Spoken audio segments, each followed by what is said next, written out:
So now we're on Daf Ches Amud Beis, B'chadosha. Now, Chadosha means that although the Akum, the idol worshiper, designated this knife for sacrificial purposes, but he never used it.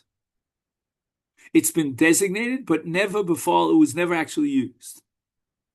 And that's called Tashmishe Avodas Kochav. So the Gemara says the following. Although there's a machlokas between Rabbi Shmuel and Rabbi Akiva, which is a Gemara in Avodah Zarah Daf Nun Amud Beis, and the question is, once something is dedicated as idol worship, but it hasn't yet been used, Rabbi Akiva says it's already Avodah Zarah, Rabbi Shmuel says no. However, that's only if it was designated for worship. That's not our case. Our case is Mishamshe Avodas Kochavim. The idol worship is not worshiping the knife. It's only a machshir.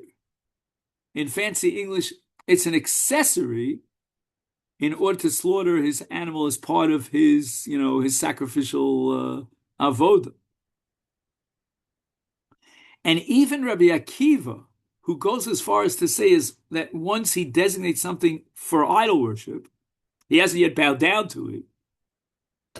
It's already Avodah Zarah with all these surim. But Meshamshe Avodah Zarah ain't a masur machiyavtu. Even Rabbi Akiva agrees that if it's an accessory, like a knife that's going to be used for, but it's not directly involved in the idol worship, then it's not yet also until after the first time it was used. The Gemara offers another two answers. Ibai saying the second answer is the pasuk bei gavza lavodas kol chavim. He was chopping up wood for the fires of Avodah Zarah. There's no blia, there's no shamnunis. Right? Shamnunis comes from an animal that was slaughtered, but now we're talking about chopping up wood, to burn the fire. So there's no time. Ibai saying the third answer, b'yishana shalibna ba'ur. Enochinami, it's a knife that was not only designated for sacrificial shechita, slaughtering, but it was used. And therefore there's a blia. But it was a knife that was heated in a fire. That's called limun. And as you know, there are two ways of being machshir and getting rid of blia. One is called hagola when you put it into the hot water, boiling hot water. The other is limun when you put it into a fire. Itmar. Hashochet besakin shel oved kochavim. A big, gigantic machlokas here about shechita with a knife of an oved kochavim.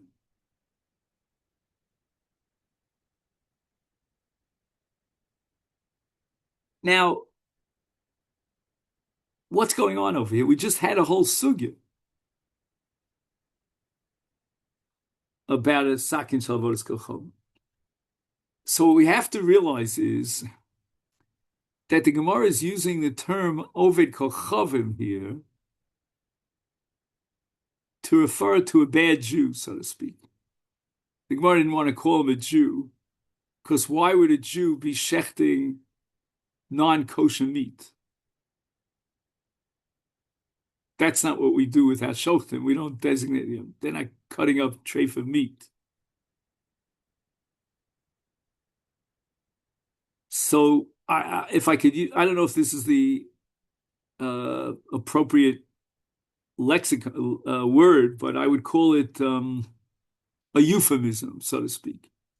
It's the word Oved Kochavim is a euphemism for a Jew who's, in a sense, a little bit like a non-Jew in this fact that he cuts up non-kosher meat.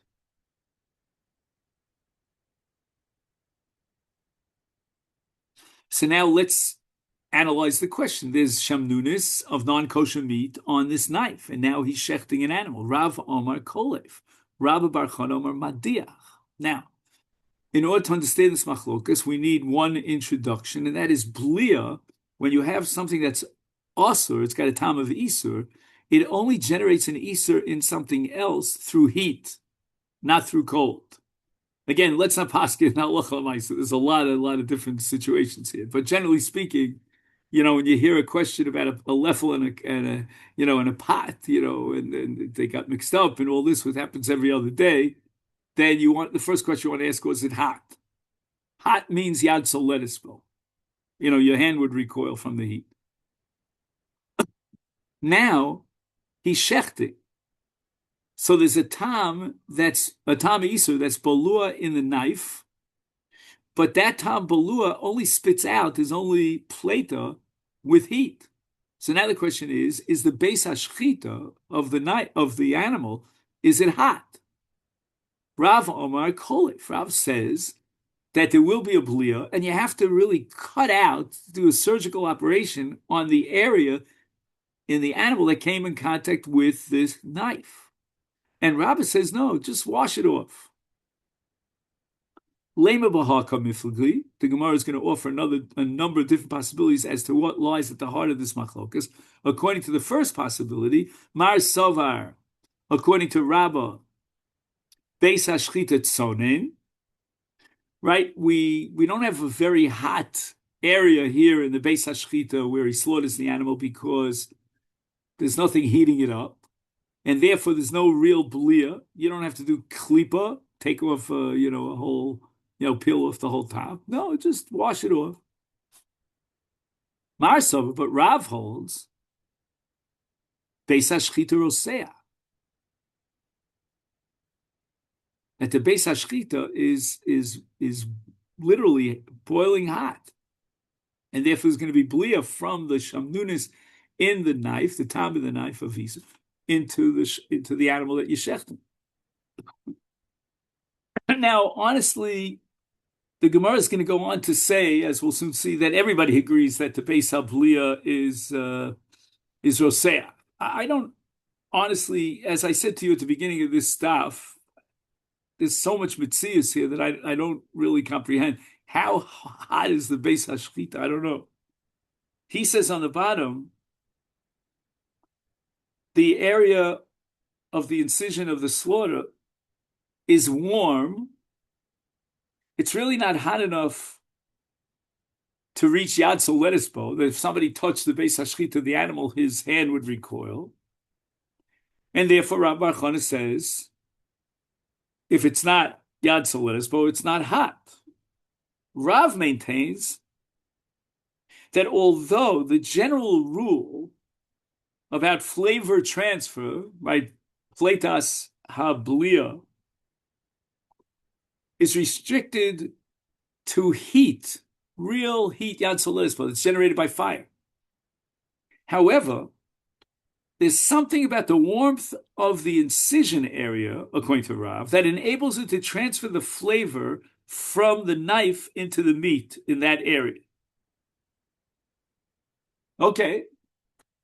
If that helps anybody, fine. Look, the Gemara says, T'kuli Alma, let me try a second opportunity. Everybody agrees, even Rabbah would agree that Beis Hashchita Rosechu, Ma Dioma Kolef Shapir. I understand Rav very well. And Ma Dioma Kolef Madiach. And what do we do with Rabbah if he agrees that the Beis Hablia is Rosech? So how can he get away with just washing it away? That'll just get off surface. I did the treaty Simonim Lafuke Dam, Lo Bal. So this is a rule that applies throughout Taroves. I mean, it's going to come up again and again in Masechta Chullin. There's almost like a living, vitality here of how Blia works and so forth and so on. And if something is busy doing X, then there's no possibility of it being boleh, of it absorbing the time. So in this case, the shchita makes the animal too phenomenal, we call it in Yiddish. The animal is preoccupied with spitting out the blood, and in spitting out the blood, there's no possibility, says Rabbah, of the animal absorbing the taste from the sakin. Ika diamri. Now the Gemara has round number 3. Kuli alba beis hashchita tzone, which personally I like that better because it's hard for me to believe beis hashchita. Mandi over made diach shaper. Rabba is very, very clear. Mandi over kolev. Rabba, who says you need to remove kidei klipa, which obviously means there is blia, and yet the beis hashchita is tzonen. How could that be? Agav duchka de sakina bol. This is what I think he meant in that note that I quoted before, that there might be a special reason why Rav is machmir here, and that's called duchka de sakina, meaning that. Let me give an example. Let's say you have a knife that's treif, and now you slice a lemon with that knife. The lemon is cold. The knife is cold. Everything's cold. But this duchka de sakina, the pressure of the razor-sharp knife, causes a havaras hablia, and the tam is now nivla by that lemon. So make sure next time you cut a lemon that you cut it with either a parva knife, or if you want to put it into fleischiks with a fleishik knife, or milchiks with a milchik knife. Okay, now we have another case, brand new case, where a person shechted an animal and it turned out to be a treifa. We didn't know that when we shechted. And now he wants to use that knife, which he used to shecht a treifa. Now he wants to use it to shecht another animal. Sakin treifa pligu barav acham ravina. Chad omer bechamin, v'chad omer betzoneh. Bechamin is what we call hagola. And therefore, according to one opinion, I don't know who it is, you have to take this knife and you have to be magil the knife and immerse it in boiling hot water when the bubbles are on the top of the water. According to the other opinion, sone, all you need is cold water, meaning just basically wash it off. Now, why is that so? Once again, the question is, in that area where he made the incision of shchita, is it hot? And it's hot enough so that the slaughtering knife can now be mavlia, the blia of treifa.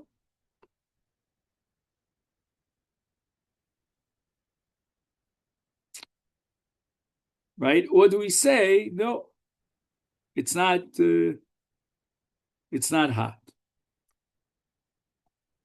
Again, we have to see how this machlok between Rav Acha and Ravina relates to the other machlok between Rav and Rabba. That needs a lot of analysis. Anyway, Hilchos Gemara Paskins, afilu b'tzonen. You don't have to do agola. All you have to do is wash the knife off with cold water. Because even though he used the knife to shech the treifa, but the base habli of the treifa is not rotseach, and therefore now when he cuts, there's no real blia from the treifa into the knife, and then from the knife into the shchita. V'ika bliyasa the parasol l'michkei lotzar. The Gemara says, you have a curtain, and it's already, you're ready to throw it out. Just grab it as a rag, as a shmata, and then wipe off the knife. You don't even have to wash. My timer. What's the logic to the one who says that the sakin of treifa requires hagola? And the Gemara says, Mishum de Kabbalah Isura. It was Bolea Isur. Now, why was it Bolea Isur? Are we assuming that the Beis HaShchita is Roseach? Or maybe we're assuming that there's Duchke de Sakina. So Gemara immediately jumps on the Teira Nami Bola.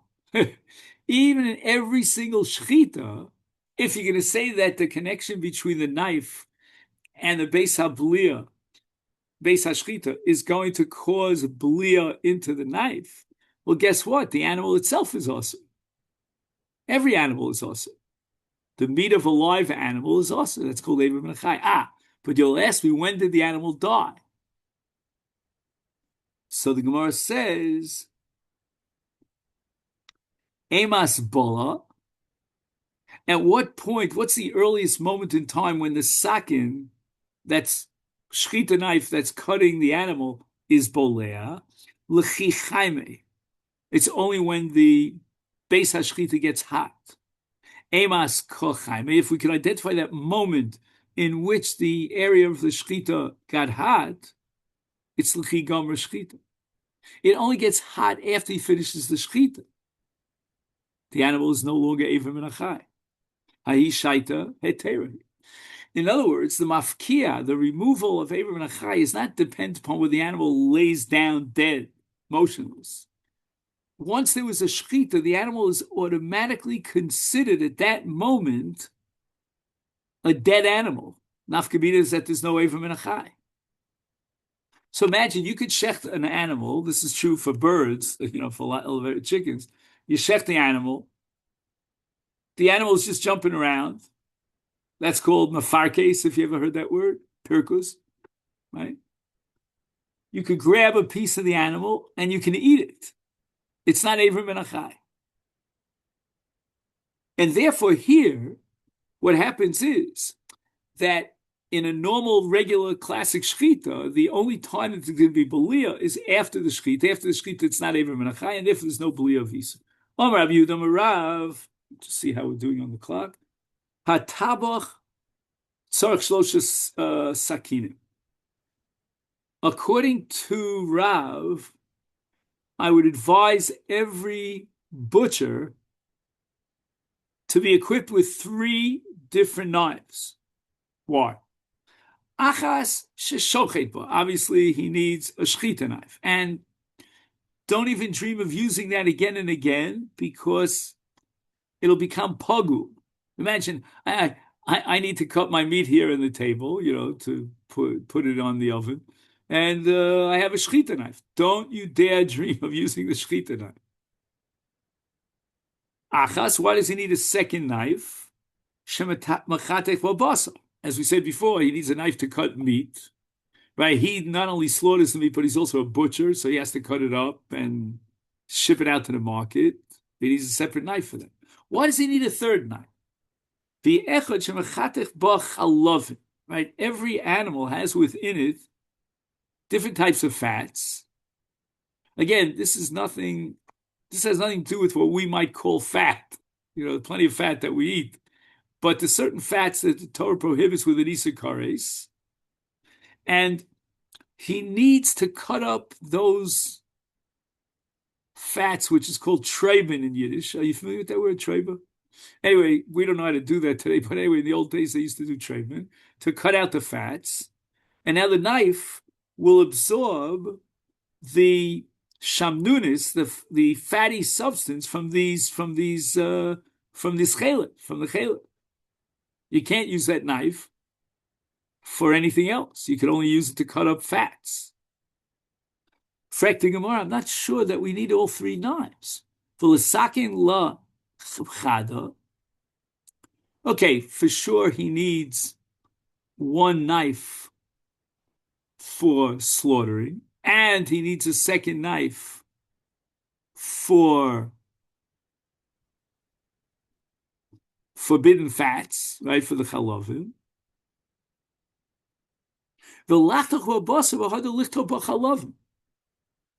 Why can't he use the knife that he needs to cut up meat, right? He can't use the slaughtering knife for that because that'll create pegimos.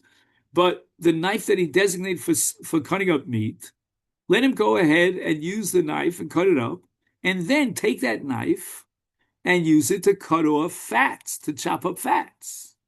The Gemara says, we're afraid that if he doesn't have a separate knife, which is called the chalavim knife, he might use the same knife in the wrong sequence. Meaning first, he'll cut up the chalavim. Now there's a shamnunis of fats, of prohibited fats on the knife, and then he goes ahead and cuts up his meat. So Gemara says, Hashtanami lichlichle. So okay, so you set up 2 different knives. How's he going to know the difference? Maybe he'll use the wrong knife. he'll take the knife that was designated for fats and he's going to use it to cut up his meat. And of course, we know the answer to this question. There are blue knives and there are yellow knives and there are green knives. So the Gemara answers, came that tzurchinu trey islay akera. He definitely has a way of identifying which knife was designated to cut meat and which was designated to cut up the fats.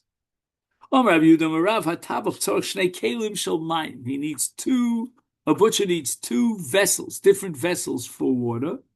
Right,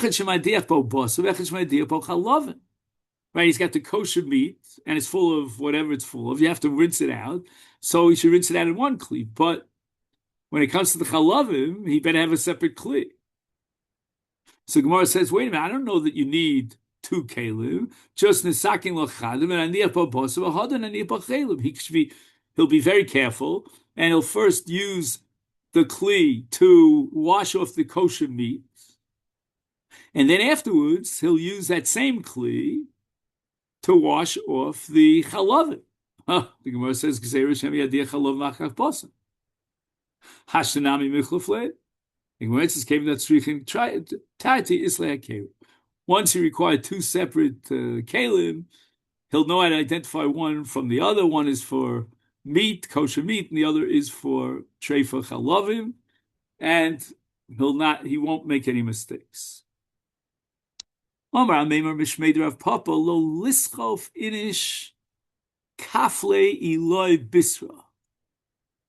now what happens is the following, that after the shechita was done, he's got layers and layers of meat. The top layer has fats, and just one second, let me just get this straight. Right, and he should turn, right, so he should turn over the meat so that the fat doesn't drip down on the meat below it. Right? Just one second. No, I'm sorry. He should not turn over the meat, because if he turns over the top meat, then the fats that are usur are going to drip down to the meat below, and they'll be absorbed by the meat below. Frek the Gemara, Hachi ki tritze nami. I don't get it. So what are you telling me? He should keep the meat, how should I say, right side up or the other way? What difference does it make? If you worry about the dripping of the fats, okay, so he didn't invert the top layer, the top piece of meat, the flank of meat, but nevertheless, there's fats that are going to drip out from the bottom of the piece of meat. And the Gemara answers that there's a krum. Krum in Yiddish means distorted, but that's what it means here. Anyway, karma mafsik mitatot. The bottom of the layer of the meat, here's the meat. The bottom of the meat has a krum. It has a membrane. And that's going to prevent the fats from dripping down to the meat below it. So Gemara asks, if that be the case, may loy nami karma ika. So what are you saying? You're saying when he turns over the meat and inverts it, then it's going to drip down. But the meat has a krum, has a membrane on all sides. There's not just a membrane on the bottom. And the Gemara answers, Aidi de mishamshe yoda de tabacha mifatas. Apparently, the butcher, when he comes in contact with this krum, with this membrane, he invalidates it, so to speak. He disintegrates it. And apparently the hands of the butcher, when they rub the membrane, it causes the membrane to crumble, and it no longer could be protective. That's going to happen if he inverts the top piece. Again, this is, as I said at the beginning of the shir, there's a mitzias here that we have to imagine. He says the following. There's a membrane from above, and there's a membrane from below. the membrane from above is exposed. I'm not sure why the membrane from below is not exposed, but anyway, let's just follow the logic here. So if the membrane from above is exposed, then it always comes in contact with the hands of the butcher, and it's going to disintegrate. And therefore, if you turn the meat upside down, there's no membrane on the bottom to protect and prevent the dripping of the fats into the meat below. But the membrane from below, the membrane that covers the bottom of the piece, is not exposed.